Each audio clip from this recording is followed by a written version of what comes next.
అందరికీ నమస్తే. 10th class intermediate exams దగ్గర పడుతున్నాయి.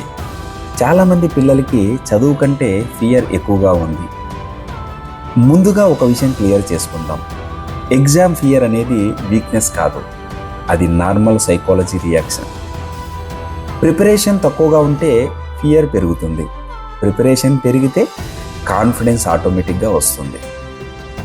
ఎగ్జామ్ ఫోబియా వల్ల బ్లాంక్ అయిపోవడం, హార్ట్ బీట్ పెరగడం, చదివింది గుర్తు రాకపోవడం జరుగుతుంది. మరి దీనికి సింపుల్ సొల్యూషన్ ఏమిటంటే డైలీ స్మాల్ టార్గెట్స్ పెట్టుకొని చదవడం, డైలీ రివిజన్ చేసుకోవడం, 5 minutes డీప్ బ్రీత్ చేయడం, మొబైల్ డిస్ట్రాక్షన్ తగ్గించుకోవడం. రిమెంబర్, ఎగ్జామ్ పేపర్ మీ ఎనిమీ కాదు, మీ భయమే మీ బిగ్గెస్ట్ ఎనిమీ. ఫియర్ని ఫేస్ చేస్తే కాన్ఫిడెన్స్ వస్తుంది, రన్ అవే అయితే ఫోబియా పెరుగుతుంది. Dear student, believe in your self. మీరు చదివింది మిమ్మల్ని తప్పకుండా సేవ్ చేస్తుంది. All the very best.